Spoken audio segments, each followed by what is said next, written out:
po nilang marami na Members. na Sa mga members po estudyante. per partner. Opo. Sige, paano ang ano nito? Ano lang siya, yung parang dire-diretso lang, question and answer lang tayo? Opo. Sige. So, Tapos kailangan ang topic iikot din dun sa tawag dun sa course niyo, tapos dun sa introduce yung product. Ayon para sa gagawin yung program, no? Ganon. opo, magbabase po kami ng gagawin po naming product, depende po dun sa business na or sa Tapos parang pag-aaral. ang mangyayari, ina-allowed ko kayo na na gumawa ng tawag doon ng program for us, no? Ganon. Opo. Sige.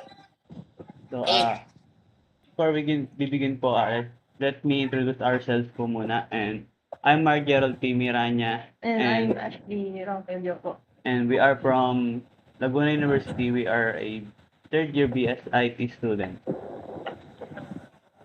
Yes, good morning. Good morning po. Ayun po. Pwede po ba muna kayong magpakilala and ano po yung role niyo po sa Endong's Garden? Good morning, kids. I'm Maria Reyelin de Lima. I am the CEO or pinaka-may-ari po ng Endong's Garden.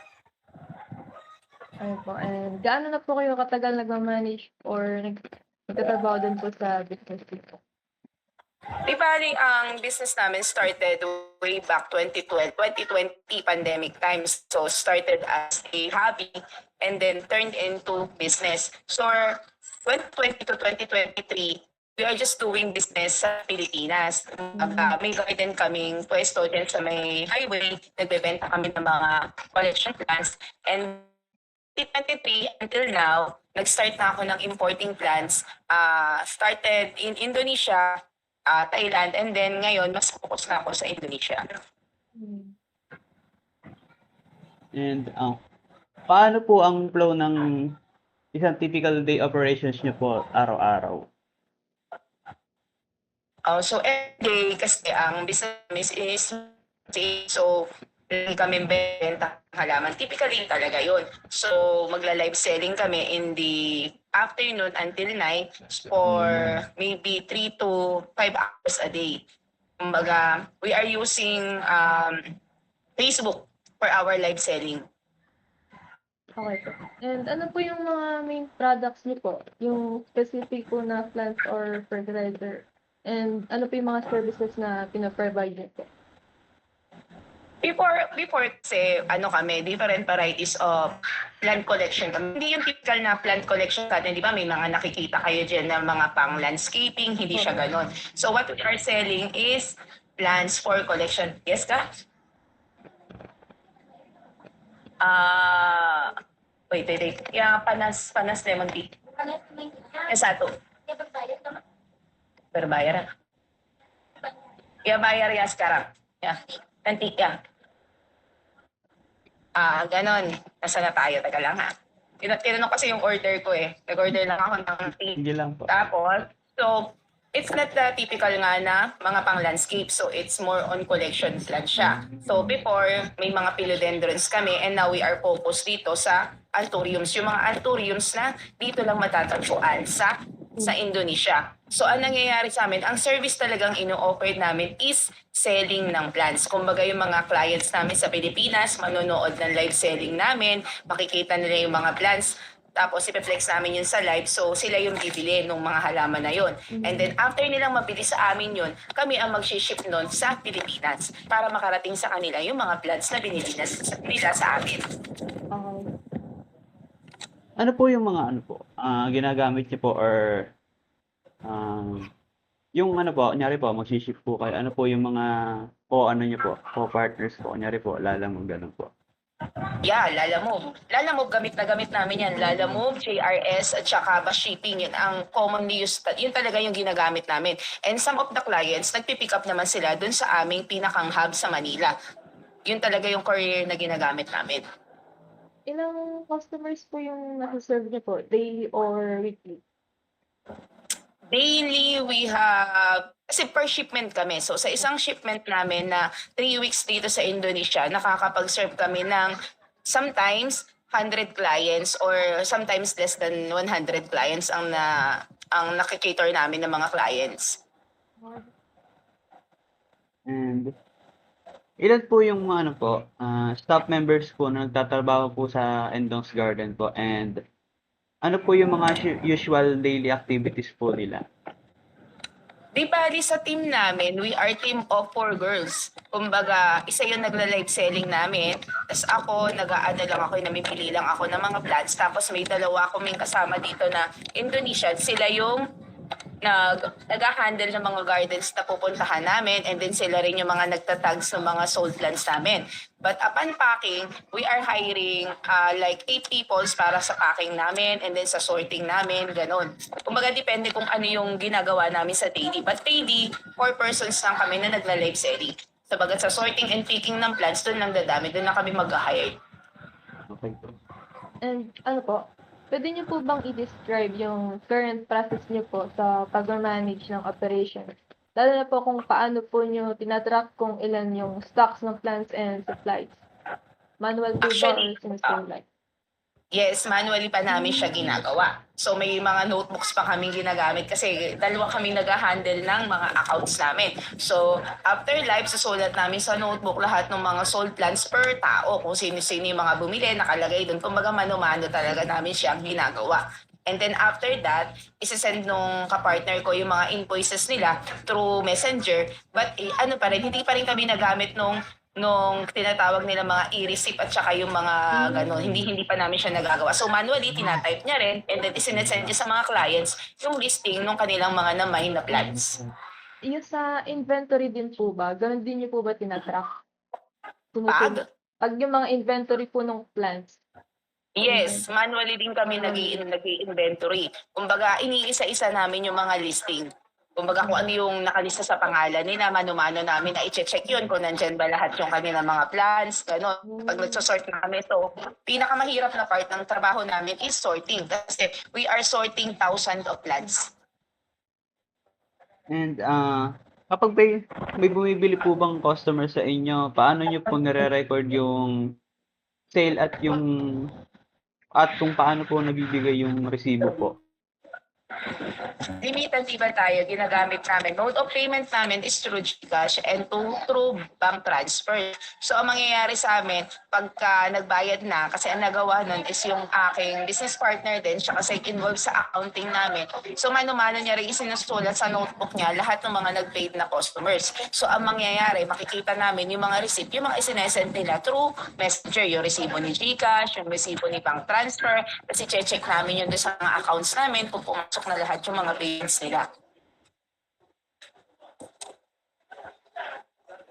dun din po ba, same lang din po ba na kapag po may regular customer po and mga bulk buyers, nililista niyo rin po ba yung kung ano po yun or sinusulat niyo rin po ba yung mga resibo nila ganun po?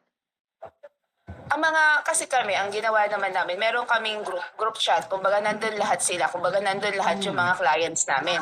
So, anytime na magla-live din kami, alam nila kung nandun. Tsaka ang ginagawa nga namin, so mangyayari, halimbawa, pangalan nito, Facebook friend na namin sila, nakapollow sila sa page namin. So, ang mangyayari, magkakaroon sila ng record, iniisa-isa namin dun sa mga pangalan nila, kung ano yung mga records nila. As in manual Ganun po na yun. lahat. Yes, lahat manual. As in, wala kaming computer na ginagamit. Kung meron cellphone lang talaga kami. Ganun. Walang database. Ganun. And ano po yung mga common problems and difficulties po na nararanasan nyo po sa current process nyo po ngayon? Manual process nyo po. Ang pinakamahirap dyan ay maghanap pag may kulang na halaman. Yan talaga yung pinakamahirap doon. Pag magsosort kami at may kulang na halaman, syempre, isa-isahin namin yun. Minsan may clients kami, total siya ng halimbawa, for this season, makakabili siya ng 100 plants. So halimbawa, mabibilang lang namin 29. So hahanapin namin yung isa ng mano-mano. So bubuksan namin yung account niya since may invoice na mano-mano, iisa-isahin namin bilangin ulit yung mga plants para lang mahanap namin yung nawawala niyang halaman. Ano po yung ayun po ba yung pinakamahirap and time consuming kapag po nagche-check po kayo ng ano po inventory. Yes po, sobrang time consuming ang inventory of plants. Yun ang pinakamahirap na part namin, yung pagsusort ng mga plants namin. Kasi nga mano-mano namin siyang ginagawa. Mahirap pag may kulang.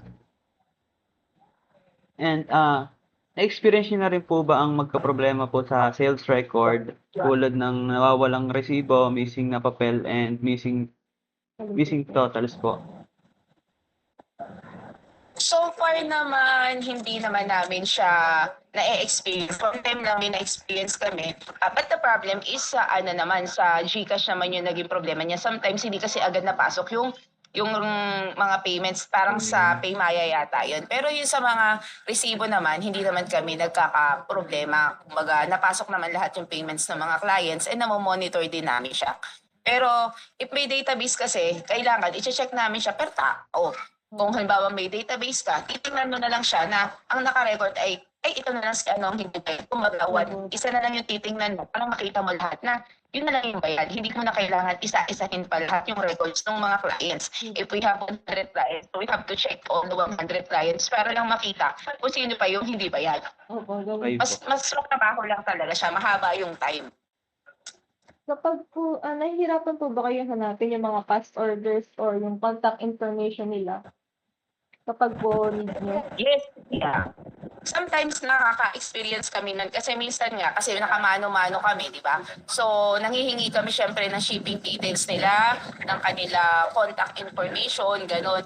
And sometimes tatabunan siya kasi since sa messenger lang namin siya tinitingnan, di ba? Kasi minsan sinusulat nung kasama ko, meron kami, magpapaprint kami ng papel, doon niya isusulat yung kanilang shipping details. Minsan hindi niya nailagay, halimbawa ay yung contact number, may kulang siya na details. So kailangan mag-backread kami. So time consuming siya kasi hahanapin pa namin, kailangan namin mag-backread ulit ng conversation para makita lang.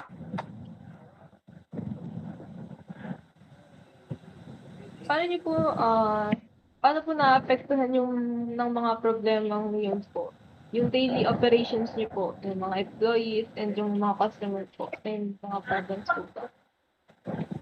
Bali sa amin, sa part namin, sa clients, we are making sure na wala magiging problema sa clients namin kasi our business is based on our clients. So, ang mangyayari lang talaga niyan, pag may, halimbawa na-encounter namin yung mga ganong problema, time consuming for us. Ang mangyayari, wala kaming tulog, talagang pagod na pagod yung katawan mo. Kasi kailangan makumpleto namin yung mga halaman nila, kailangan mahanap talaga namin yun. And then babalikan namin sa gardens if may kulang, i-check namin para at least pagdating dito sa Pinas, kumpleto. Kasi kung halimbawang hindi kumpleto yung plans nila at nagbayad sila, so magre-refund kami ng pera sa kanila if kulang ang kanilang mga marireceive na minine plans nila. Ngayon po, sanay na po yung mga customer niyo po na nagmamine sa comments po kapag naka-live po kayo, and mostly po yung transaction niyo po sa through messenger lang po, di ba po? And kung Yes po. papalitan po natin yung process na, and sabihin niyo na lang po sa live na sa customer niyo na, pumunta na lang po kayo sa app namin para mag-place ng order and magbayad. Okay lang po ba kaya sa inyo yun, ganun na process po? I think yung sa app, kung halimbawa may app tayo, bukod yun, ang mangyayari nun, halimbawa kung may app siya, mas magiging maayos din siya for yung pre-orders. Kumbaga pwedeng maglalagay ka ng mga pictures ng mga plans available, i-add to cart nila, and then yun yung mga plans na i-aano natin sa kanila. Pero mas okay din siya kasi nakikita ko na rin yung ganong style ng kumbaga parang Lazada, Shopee, mga Opo. ganon, di ba? Opo. Yung i-add to cart mo, tapos ganon. Pwede naman siya. Ang nasa isip po kasi namin is, like, parang may notification po dun sa app na pwede po kayong maglagay doon na magla-live po kayo sa ganitong oras. Then, pwede pong mag-abang po yung mga user po ng app. Then, pwede ang checkout na po nila, hindi na po nila need mag-mine. Kasi po, ang di ba po may mga selected plans lang po kayo na pinapakita sa live. Then, ayun lang po yung parang magiging top priority dun sa app. Then, ayun po yung pwede lang ma-check out. Then, habang po nagche-check out sila, may nababawasan po yung quantity po ng plans hanggang sa ma-sold na po yung lahat po. Ganun po. Pwede naman siya. Kaso alam mo, may mga clients kami na busy. So siya is applicable siya dun sa mga busy na tao na hindi nakakapanood ng live. Kumbaga ganun na magiging option nila. Kasi may mga clients na gusto nila physically nakikita nila yung condition ng plants, nakita nila sa live. Pero tama nga, may mga instances na may mga clients na hindi naman nakakapanood ng live. Ang gagawin natin, pwedeng ipinopost yung mga pictures, yun yung pwede nilang i-check out na yun. And then, pwedeng halimbawa, diretso mag-PPM naman sila, kumbaga para dun sa pictures ng mga plants, sa mga details ng plants. Pwede naman siya na ganun. Kumbaga, sanay na naman kasi mga clients namin na selected na yung mga ipopost namin at good condition na yung mga plants na yun. So, okay siya kasi mas madami nga busy kasi kalimitan sa kanila, mga doktor, mga businessman, mga engineers, kalimitan mga ganun talaga sila. Kumbaga, plant is life sila, mga ano lang nila, hobby lang nila ang paghahalaman. To collect po. Yes, kasi yung mga halaman nga na binibili nila sa amin is hindi siya mura. Masyado siyang mahal. Nagre-range siya ng pinakamababa namin plants is 800 pesos to 200,000. Ganun ang presyo ng per piece. And sa tingin niyo po ba willing po yung mga regular customers niyo po na mag-download po nung app na yon or gumamit ng simpleng app para po sa mas mapabilis po yung pag-bill or yung pag-checkout po ng mga plans po na gusto nila sa inyo po? Alam ko, yes, they are willing. I think they are willing to try the app. Then sasabihin namin, sige, try nyo muna tong app na to kung magiging okay sa atin, di ba? Kasi nga, hindi nga sila lahat. Kami, ang total naming clients is not just 100. Kumbaga yung nakapalo sa page, halos lahat naman yun active. We have total siguro of mga nasa 300 to 500 na clients yun. Kumbaga, yun lahat is professionals, karamihan. So, lahat ay may mga busy. So, yung mga busy, doon na lang sila mag-check sa app kung ano pa yung available plans na pwede nilang i-add. So, yung mga hindi busy, pwede manood ng live. Yung mga hindi busy, mag-check sila doon sa ating gagawing pack. Opo. Kasi Para po magawa po natin yung ganung na process po, yung mag-upload po sa, ay yung mga picture po na naka-display ng plants dun sa app. May time po ba kayo or yung staff niyo po na gawin po itong preparation po bago po mag-start yung live selling? paano ang gagawin natin? Ang need nyo ay mga pictures ng mga plants? Opo, di ba po, may selected plants lang po kayo pag nagla-live po. Yung mga selected Okay. plants na po na, may time po ba kayo na mag-upload ng picture po ng mga yun or i-update yung app parang gano'n? Meron naman kasi mahaba kasi yung time namin. Kumbaga sa maghapon nga, all we need is like 4 to 5 hours lang talaga yung pinakang work namin pag nagla-live selling kami. The rest, pahinga na namin yun. Kumbaga, yun lang talaga yung pinakang advantage pagka sarili mo yung business mo. You have your own time. And then, I can ask them naman to take photos for the app. Pwede ko naman iutos lang yun dun sa staff na nandun sa garden para at least mas mapabilis yung trabaho natin. And kung may papalitan or i-improve po kayo sa inyong current process niyo po, ano po yun and bakit po? Siguro nga, yung sa mag-ano tayo, mas maganda nga na magpo-provide tayo ng database system para sa mas mabilis. Kumbaga, kasi every after ng every before mag-shipment kami, nanghihingi pa kami ng details sa mga clients. So, paulit-ulit namin yun na ginagawa. So, it takes time. So, kung halimbawa may database system kami na nandun na lahat yung kanilang mga details, isang click mo na lang, di ba? Nandun na lahat yun.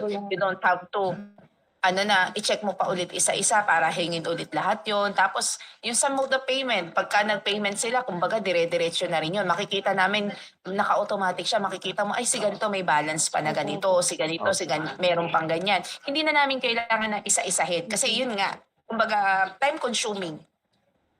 If igagawa na po namin kayo ng system po or ng app, ano po yung pinaka-main feature na gusto niyo pong makita para po mapadali yung daily work niyo po? Siguro natin yun, kumbaga ilalahatan natin yun. Siyempre kasi ang business namin is more on talaga kami sa selling. Kasi kumbaga sales talaga ang pinakang namin, purpose namin. So yung app natin, iikot siya talaga sa mga for sale plans, kung ano yung mga makikita nila. Kumbaga ipipicture nyo yung mga halaman. At least, halimbawa, hindi man sila bumili sa sa app, manood sila ng live, makakakuha pa rin kami ng mga new customers and then mas mapapabilis din yung trabaho namin. Kumbaga, ang kailangan lang namin lagi new clients eh. Doon kami nakapokus sa new clients. And pangatlo, no? And may available po ba kayong computer, laptop, or tablet na pwede niyo pong gamitin para po sa system na gagawin po namin? Yes, meron naman, meron naman. Talaga lang kasi wala naman kaming app so wala lang time na magawa. Meron naman available. Kung magkakita mo naman sa bahay, may mga nagagamit naman talaga, mga nakatambak na nga lang, hindi lang talaga nagagamit. Pero kung halimbawa magkakaroon nga ng ganyan, mas okay siguro, I prepared, magbibili ako ng tablet para at least mas madali, di ba? Para swipe-swipe ka na lang, ganun na lang. Mas pang monitoring is. And comfortable po ba kayo at yung mga staff niyo po na gumamit po ng basic computer program po na ito para po mapilitan yung mga manual pagre-records po? Yes, kasi sa records naman, dalawa lang naman kami nag-handle ng records records ng sales. So, kaya naman namin dalawa yun. Mainly ako naman na maghahawak kasi nun. Kasi ako is more on ako sa paperwork, sa akin talaga yun. Kumbaga sila is more on sila dun sa pinakang manual na work. Akin ang paperworks. Para po mas secure po yung business data niyo po. Sino lang po yung dapat na allowed na gumamit po ng app and yung makakita lang po ng customer information, kunwari po, kayo lang po bilang owner Oo, or kami lang dalawa nung aking pinakang business partner kasi yung dalawa naman naming Indonesian partner dito is focus sila mainly doon sa mga gardens na pupuntahan namin and then sa pag-a-assist sa amin and then sa packing, sa mga ganun doon sila. So sa database, it will be just me and my business partner. Dalawa lang naman kami yung mismong nagla-live selling sa akin and then akin. But mostly, ako na lang talaga ang gagawa dito kasi sa akin talaga ang records.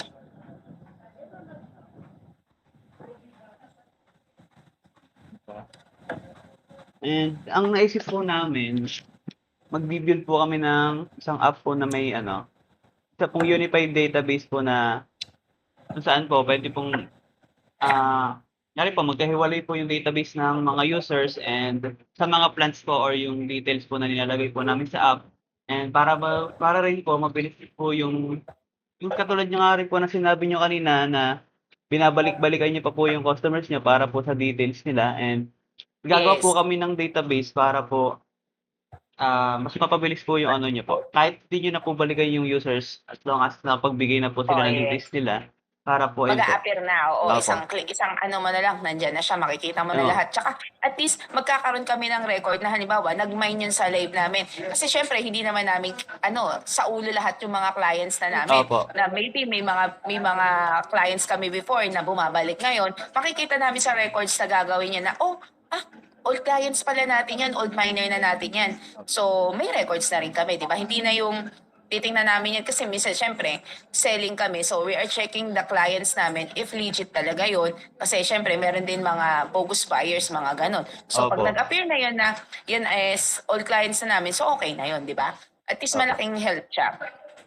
And maglalagay din po kami sa app po ng nakalista po lahat ng mga old na buyers po, yung mga details po nila and you can search yung yung mga name po nila para po mas mabilis po nilang mahanap compared po sa scroll. Yun po. Pag sinerch po Yes. yung pangalan, lalabas po agad. Lalabas na, ganun lang. Opo. Kasi minsan nga, depende. Kasi kung halimbawa wala kang internet, hindi halimbawa humina internet mo, hindi mo siya makikita agad. Kung may database ka naman, at least may records din naman doon, makikita mo. Andun na. Bali, overall po, ang gagawin po namin is parang ordering system po ninyo po na may pang-record po ng mga sales po, ganun po. And then pwede, mas maganda, mag-include na rin kayo ng for promotions. Kumbaga, ilagay nyo doon yung mga pictures ng mga available na plans for Opo. clients information. More on promotions, tapos gano'n, di ba? Magpo-provide na lang ako ng mga pictures and then if you need yung pinakang process ng pinakang workflow namin, since malapit na din naman yung aming shipment date, I can provide lahat kung paano yung system nung from live selling to sorting to pick up of plans to packing, ganun. Pwedeng, kung kailangan nyo sa school yun, pwede naman ako mag-docu nun. Page, may mga posted din naman kami na mga kung paano kami nag-ship ng plants.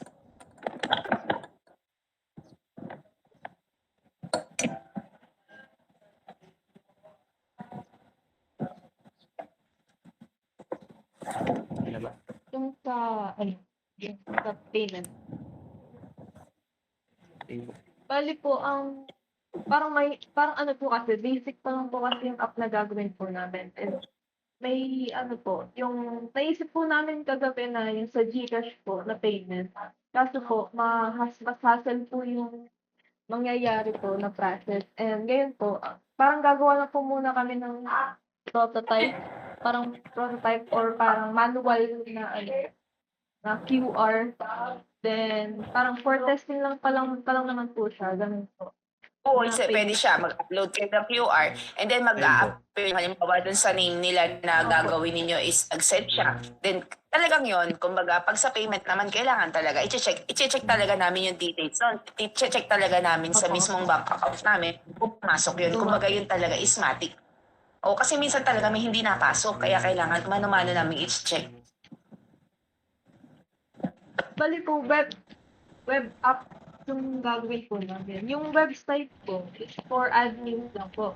For para po sa inyo pong mga owner. And ang nakaka-access lang po is kayo po. Doon niyo po makikita kung sino po yung mga users, mga customer niyo po, details po ng customer, and yung details po ng mga staff. Parang ganun. Then sa app naman po, naka-focus Oo, po siya dun sa ordering system po ng plans niya, may mga naka-display po ng plans, and announcement, promotion.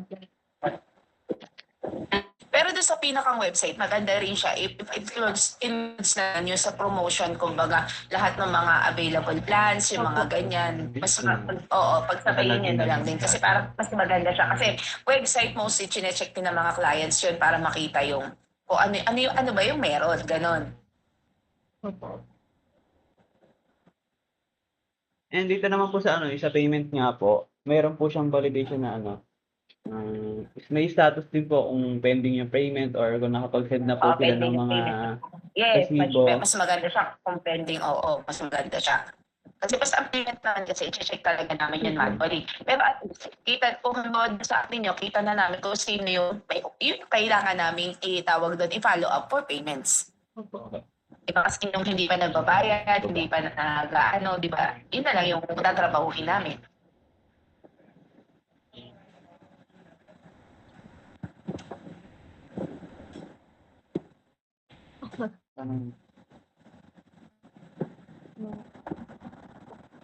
Napas tayo ng isip yun. Ano? Meron po kaming yung sa Arduino po, parang hardware po siya na i-connect po namin doon sa app or related po sa business niyo po. And baka, siguro po, baka po kunyari po, pag nagagawa na po kami, baka po makaisip po kami ng ganun. And may connect po namin yung hardware or ano man po yung magawa namin po sa Tapos,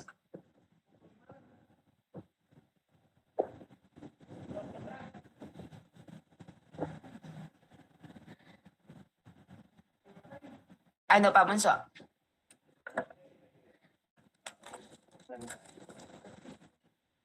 Ni-record lang po kasi sa amin yung Arduino po na hardware po. Ngayon po, sinuggest po sa amin yung Arduino po, yung hardware po. Ni-record lang po kasi sa amin kasi po part po siya ng course namin. Ngayon po, sabi po nung prof po namin na kahit po, like yung parang LED na ganun po, basta meron pong hardware. Ganun po. Sige, kung ano yung mga requirements nyo, di okay lang naman yun. Kung kailangan naman ninyo ng help ni ate, mabilis na naman yun. Basta sabihin nyo lang sa akin kung ano yung mga kailangan ninyo, di ako na lang ang bahala doon. Di po. And wala naman po kaming ibang tanong na po ngayon, pero baka po sa pag During the process po. opo, baka po may matanong na lang po kami po sa inyo or dagdag na lang po. Sa ngayon po, may naisip po ba kayo na gusto niyo pa pong ipalagay sa app or okay na po yung gano'n? So far naman kasi sa amin, sa business ng sales, more on ano lang talaga kami lagi, promotion lang naman kasi talaga ang kailangan namin. Tapos yung database na inaano nyo. So sa akin naman, okay na naman siya. If ever lang na may maisip kayo, mas makakapagpadali sa work or gusto kayong i-add, edi update nyo lang ako. And then kung ano halimbawa nga, may mga datas kayo na needs, may mga videos kayo na need, di sabihan nyo ako para habang nandito pa si ate, maayos ko na lahat yung mga kailangan nyo. Since pauwi na ulit ako ng Pilipinas next week. Ano na lang ako dito, uwi ako ng 16. So, ilang araw na lang ako dito sa Indonesia. So, kung may Sige mga po. kailangan kayo dito, at least, personal kong mapicturean, mabidyohan, magawa ko na lahat. So far, ito lang naman po yung kailangan po natin. And yung sa pirma po, Mag-send na lang ako ng e-sign. sige po. Kahit ano niya po, pag-uwi niyo na lang po siya pirmahan, ano po, handwritten po. O, pwede mo pa, uwi na naman si ate. Sige po. Since hindi pa naman po, Nandito rin ako ibang araw na 1 week. Sige, sige.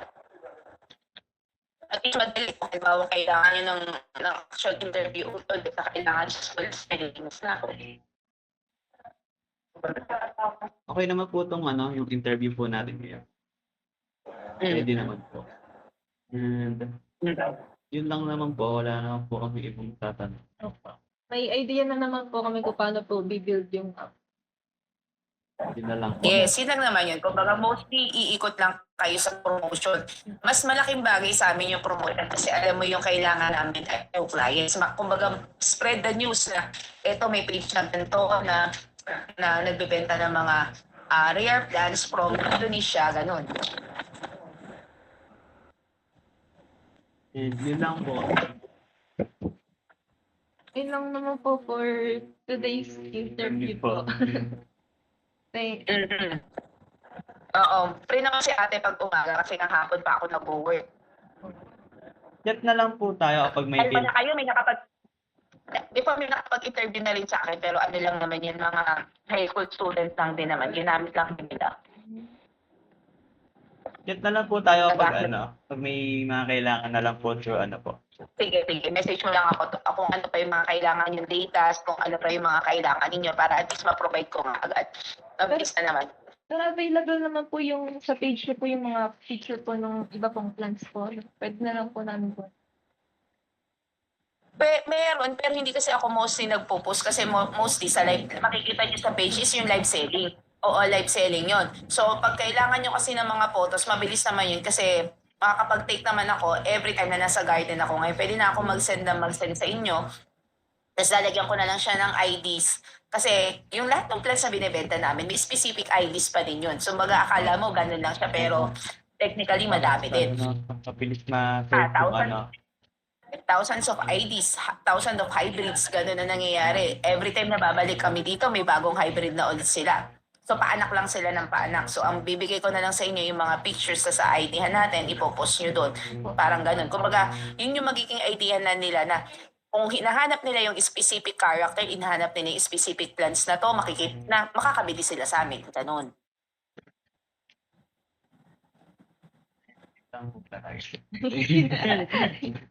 Ayun po, thank you po. Thank you po sa ano po, oras niyo po. Sige, sige, sige. Sige, update ko na lang sa atin. Sige po, ingat po kayo dyan. Thank you po. Sige, sige. Thank you, thank you. Bye-bye. Okay po. Okay po. Mm-hmm.